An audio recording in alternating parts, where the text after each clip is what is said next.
మరే రంగానికి చెందిన వాడినో అయితే జరిగిన ఈ తప్పుకి విమర్శించచ్చు, జరుగుతున్న ఈ నేరాల్ని వేటిపైన విరుచుకుపడచ్చు. కానీ అదే సినీ రంగానికి చెందిన వాడిని కాబట్టి ఇప్పటిదాకా జరిగిన ఈ హైందవ ధర్మ వ్యక్తిత్వ హననానికి యావత్ ఈ హిందూ సమాజం ముందు సినీ రంగం తరపున క్షమార్పణలు సమర్పిస్తూనే నేను ముందుకు వెళ్తున్నాను.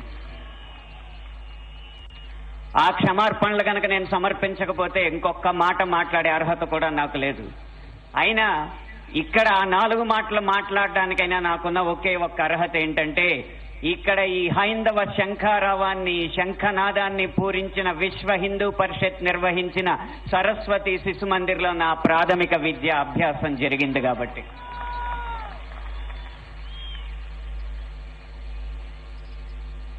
సినిమాల్లో హైందవ ధర్మం మీద దాడి ఎలా జరుగుతుంది, హైందవ ధర్మ హననం ఎలా జరుగుతుంది అనేది ఒక 3 కోణాల్లో 3-4 ఉదాహరణలో క్లుప్తంగా విభజించి వివరించే ప్రయత్నం చేస్తాను.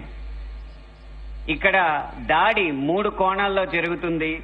అందులో ఒకటి కావ్యేతిహాస పురాణాలని వక్రీకరించడం, 2 తెర మీద కనిపించే పాత్రల్లో వినిపించే పాటల్లో హైందవ ధర్మాన్ని దుర్వినియోగం చేయడం, 3 తెర వెనక మా ముందు అన్యమతస్థుల ప్రవర్తన.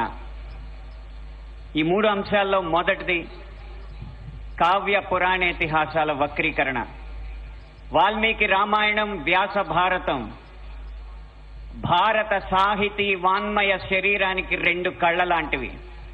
కానీ అదే వ్యాస భారతాన్ని, అదే వాల్మీకి రామాయణాన్ని వినోదం కోసం వక్రీకరించిన సందర్భాలు కోకొల్లలు.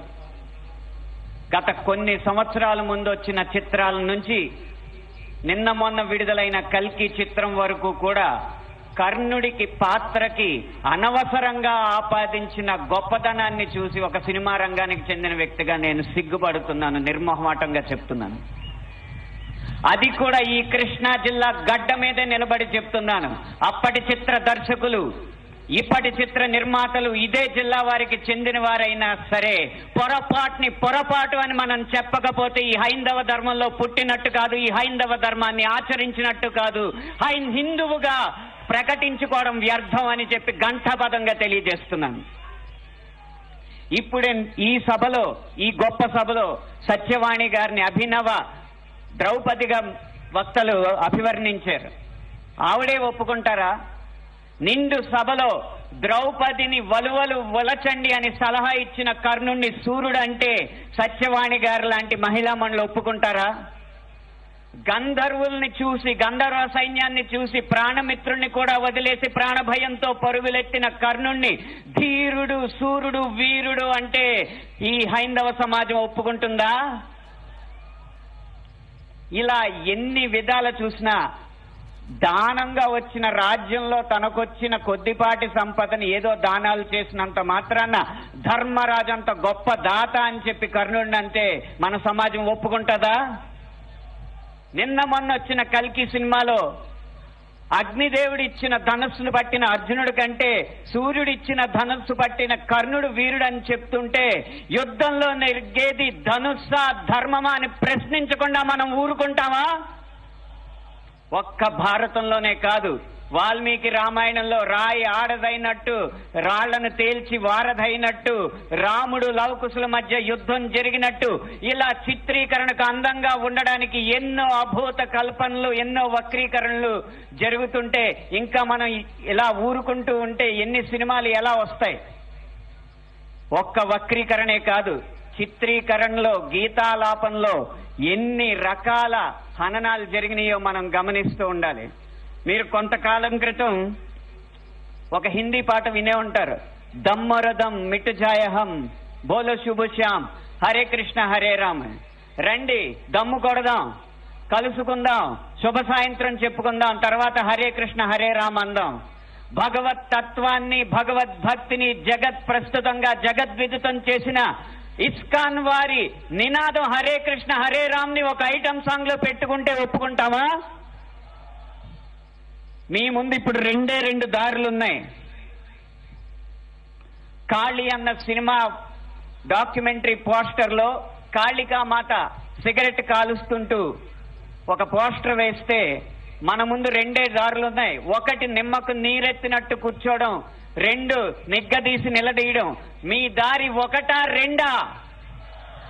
పీకే అన్న సినిమాలో రాయి మీద పాన్ పరా కూసి అదే శివలింగం అని చెప్పి వెటకారం చేసి అన్య మతస్థుల మందిరాల్లోకి మాత్రం వెళ్లకుండా వాళ్ళు తరిమి కొట్టినట్టు తెలివిగా తప్పించుకున్నారు.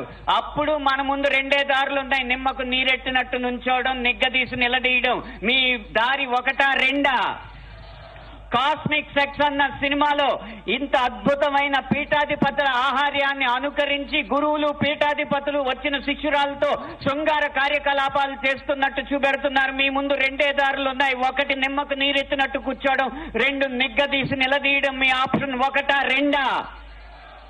ఎంఎఫ్ హుసేన్ లాంటి చిత్ర దర్శకుడు, చిత్రకారుడు సరస్వతి దుర్గా మాతల బొమ్మల్ని అశ్లీలంగా వేసినప్పుడు వారి కోవలోనే అక్రమ్ హుసేన్ అనే చిత్రకారుడు కృష్ణుణ్ణి బార్లో ఉంచి గోపికల్ని బికినీల్లో చిత్రించినప్పుడు మన ముందున్న దారులు రెండే రెండు. ఒకటి నిమ్మకు నీరెత్తినట్టు కూర్చోవడం, రెండు నిగ్గదీసి నిలదీయడం. మీ దారి ఒకటా రెండా?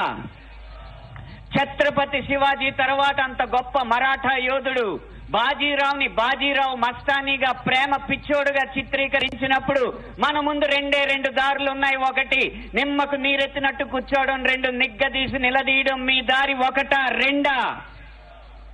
ఇలా ఇన్ని విధాలుగా హననం జరుగుతుంటే ఇంకా మనం నిశ్శబ్దంగా కూర్చుంటే అది మన హైందవ సమాజానికే కళంకం అని నేను మనస్ఫూర్తిగా తెలియజేస్తున్నాను. పాటని ఎలా ఉపయోగించచ్చో, అదే హరే కృష్ణ హరే రామ్ని ఎలా ఉపయోగించచ్చో సీతారాం శాస్త్రి గారు మనకు తెలియజేశారు. హరే రామ హరే కృష్ణ కృష్ణ కృష్ణ హరే హరే. రాముణ్ణైనా కృష్ణుణ్ణైనా కీర్తిస్తూ కూర్చుంటామా? వాళ్ళేం సాధించారో కొంచెం గుర్తిద్దాం మిత్రమా. సంద్రం కూడా స్తంభించేలా మన సత్తా చూపిద్దామా. సంగ్రామంలో గీతా పాఠం తెలుపమా. ఇది పాట రాయడం అంటే, ఇది పాట ద్వారా సమాజ హితం కోరడం అంటే, ఇది పాట ద్వారా మార్పు తీసుకురావడం అంటే, ఇది పాట ద్వారా ఉత్సాహం రేకెత్తడం అంటే, ఉద్వేగం రేకెత్తడం అంటే, ఉత్తేజితుల్ని చేయడం అంటే, ఈ దారిలో మాలాంటి పాటల రచయితలు అందరూ నడవాలని నేను కోరుకుంటున్నా. ఇక ఆఖరి అంశం మాకు వ్యక్తిగతంగా జరిగేది తెర వెనక సినిమాల్లో అన్య మతస్థులు చేసేది ఒక్క అనుభవం చెప్పి మీకు ముగిస్తాను. ఒక సినిమా పాట రాయడానికి నేను ఒక సంగీత దర్శకుడి దగ్గరికి వెళితే ఆ పాటలో బ్రహ్మాండ నాయకుడు అన్న హిందూ పదం ఉందని చెప్పి ఆ పాట చేయనన్నాడు. నువ్వు ఒక్క హిందూ పదం ఉందని చెప్పి పాట చేయనన్నావు కాబట్టి జీవితాంతం నువ్వు చేసిన ఏ పాటకి నేను రాయనని చెప్పి ప్రతిజ్ఞ చేసి 15 సంవత్సరాలుగా ఆ వ్యక్తికి నేను పాట రాయలేదు. అలాగే ఒక పక్క రాష్ట్రం సంగీత దర్శకుడు వెళ్ళగానే దర్శక నిర్మాతలతో తిరుపతి ఆలయ విధానాలని విమర్శిస్తూ ఉంటే వాళ్ళు మిన్నక కూర్చుంటారు. ఎందుకంటే వాళ్ళకి మార్కెట్ ఉంది కాబట్టి. ఇదే మనం గీత గీయాలి కింద. సినిమా అనేది నేను ముందు చెప్పినట్టు వ్యాపారాత్మకమైన కళాత్మకమైన వ్యాపారం కాబట్టి ఆ వ్యాపారాన్ని సినిమాకి లేకుండా చెయ్యాలంటే హిందూ ధర్మాన్ని హననం చేసే సినిమాలని, హిందూ ధర్మంపై దాడి చేసే సినిమాలని ప్రభుత్వం బహిష్కరించకంటే తిరస్కరించాలి. బహిష్కరణ కంటే తిరస్కరణే గొప్ప మార్గం. ముందు మనం తిరస్కరిద్దాం. వాటికి వ్యాపారం రాదు, డబ్బులు రావు. డబ్బులు రాకపోతే ఏ నిర్మాత వచ్చి హిందూ ధర్మాన్ని హననం చేసే సినిమా తీస్తాడో మనం చూద్దాం. భం భం భం భం భళా భళా మోగిందిర శంఖారావం, ఇది హైందవ శంఖారావం. హిందూ బంధువులందరొక్కటై ముందుకే గమని భావం, ముందు చూపాలి ప్రభావం. 3 నిమిషాల ఈ పాట రాసే అవకాశాన్ని, 5 నిమిషాల ఈ ప్రసంగం చేసే అవకాశాన్ని నాకు ఇచ్చిన ఈ నిర్వాహకులకి వేవేల పాదాభివందనాలు తెలియజేసుకుంటూ జై హింద్, జై శ్రీరామ్.